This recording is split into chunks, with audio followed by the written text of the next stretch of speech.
Hey, good afternoon, everyone. Thanks for tuning in. Today we're going to be going over the latest patch notes for Season 1 Warzone. These literally just came out today. A lot of stuff from my understanding, just going quickly briefing through it. Your meta might have changed. We already see some BAS B Nerfs as we all expected. It looks like the DG also took a hit. So we're going to scroll through here and see what actually changed. And hopefully the meta doesn't change too much. I'm a BAS B user myself, but a lot of people have been using the DG just because those two guns have extremely been overpowered. I think overall there's a lot of options this year in Warzone. So thanks for tuning in. Let's get down to the patch notes. All right, so let's see right here. So we got some stability and performance fixes going in play right now. They're addressing the inexperience for some players that cause some locked items to be unavailable. All right, let's take a look at the weapons and attachments. The Ram 7 Speedway version 5 short barrel grip is now available to equip in the gunsmith. I don't even have the gun unlocked. Actually, I think I just unlocked it like a couple of days ago. I haven't even used it. A lot of people have been really grinding for it. I personally don't care. Equipment, breacher drone. They improve the impact detection to prevent inflicting more explosive damage to players than intended. I will say it's been a lot of times I've personally been in a Warzone and we've seen this actually cause a lot of kills. Customization, Crimson Fate and Carbon Fate laser attachment skins will no longer appear as a default skin when you equip two shotguns. Players who purchase the GG Easy weapon bundle will now be able to customize it. Let's see, animated emblems are now properly rewarded. The Stormmender's prices and the Stellar Reward are now available and corrected. All right, let's get down to the real nitty gritty here. All right, Battle Royals. A black site key will only be rewarded for the first time a stronghold is completed. Subsequent other captures by other squads will not reward a key. All right, so that's important to note just because that has been being exploited a lot. A lot of people have been hitting those strongholds and really just going at it. So it's important that that was remediated because that was causing a lot of problems. I personally haven't felt it. I've seen some live streams from other people that may have unfortunately been wiped because of something like this. All right, so let's go ahead and scroll through. See, the redeployment resurgence is important for me. This is important for me. The resurgence redeployment mechanic will now be disabled at the end of Circle 3. Now, this is a huge change. Huge change. Because typically it is at the end of Circle 4. So typically what we usually see is that Circles 1 and 2 are like where you push for heavy kills. Circle 3, you still go for you still go for 6 kills in Circle 3, but you could still respawn if you run into squads. Now, basically, what we're seeing is an accelerated end to the game. So they're trying to make the games end faster. That's exactly what Circle 3 does. It makes the game end faster, which means that you're going to have people rushing for buy stations. You're going to be thinking about how aggressive you're going to be playing because you only got the first 2 circles.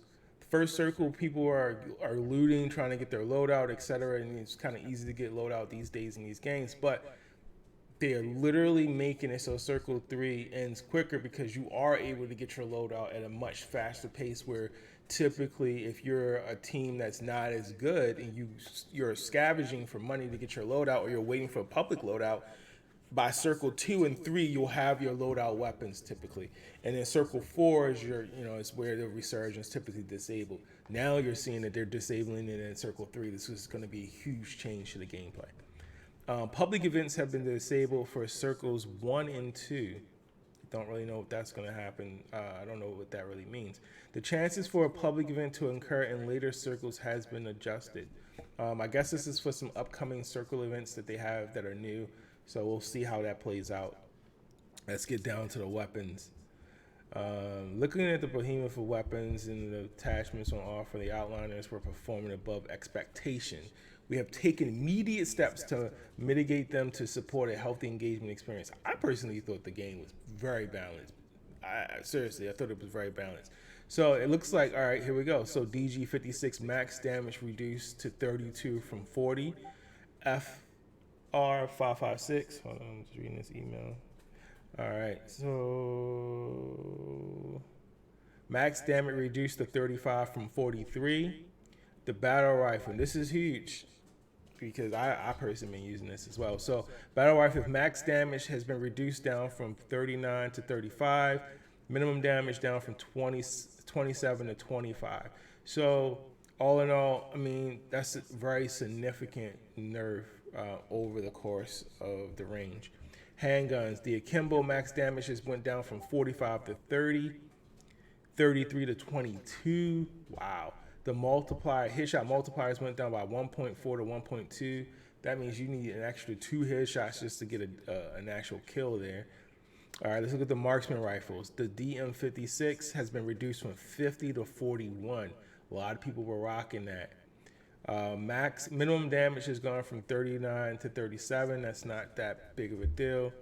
Headshot multiplier reduced from 2.2 to 1.8. This is a huge. These two guns were really overpowered as of recently. So we'll see what comes of that. Headshot multiplier reduces from 2 to 1.5. Akimbo's 120 to 70. Huge. Look at this. The Haymaker reduced from 52 to 36. Submachine guns. It's like they don't want the Fennec to just be OP. Remember last game in Modern Warfare 2, they literally nerfed the Fennec right off the rip. And as you can see here, they did it again. It's like someone has it out for this gun. I used to love the Fennec back in Modern Warfare 2019 when I played it in Warzone then. Now it's just like you went to Modern Warfare 2, it's a viable gun. Now in Modern Warfare 2, they nerfed it right away. First season, nerf, gone. It's out of here. No longer a usable option. Guess what they did again? Modern Warfare 3. Fennec was doing its thing. Now guess what? It's gone again. They reduced the damage from 25 to 22, not even worth using.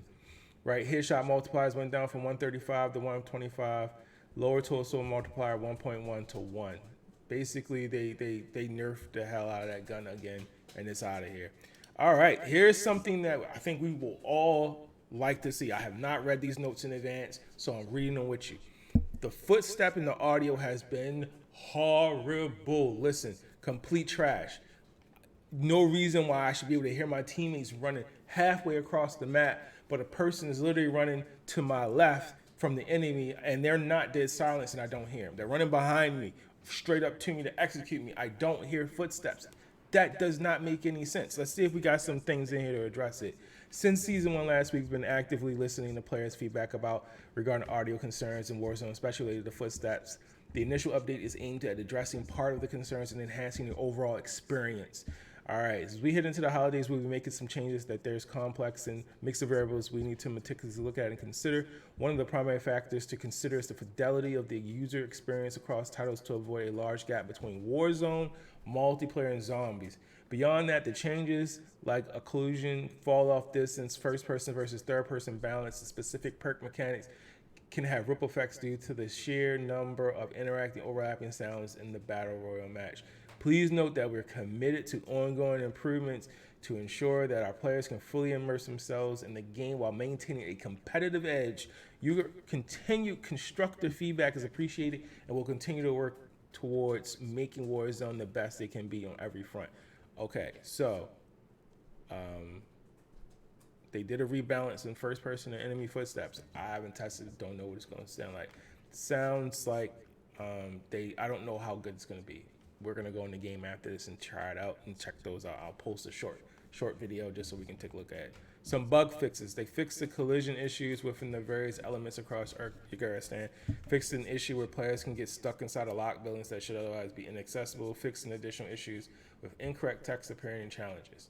So that's the update, guys. So we had some nerfs, no buffs, and apparently we got a fix to some audio problems. I think the biggest thing is a lot of people wanted these marksman rifles gone, but they only took out the headshot multiplier, which means that you still can get some really fast downs with this gun, with these two guns, because they only nerfed the headshot multiplier. Not saying that that's not good, but a lot of times when people don't hit a lot of headshots with those, but if they did, you know, it turns into a 3-shot down. We're gonna go test it also just to verify and check it out. But you know, today's nerfs, you know, here's the primary weapons that really took a hit. The DG56 went down from 40 to 32. The FR556 went down from 43 to 35. And we got the BAS P with 39 to 35. And then 20, you know, so there's gonna be some significant changes. So the question is now that the BAS P is 39 to 35, does that mean that the TAC Eradicator is the meta now? I personally like the TAC Eradicator. And I think the BAS P is now correct, is directly in line with it. And if that's the case, then what we also need to take into consideration is the BAS B only goes up to a 45 round mag, whereas though you don't have to put a mag on the TAC Eradicator and it comes with 75 bullets right out the grip. So you actually will average more downs with the TAC Eradicator than you would with the BAS B at this point. We're gonna go ahead and take a look. I'm sure that True Game Data and Sin.gg is gonna, you know, do a little bit more of a deep dive in regards to the numbers and update us all of what the aspects should be for those.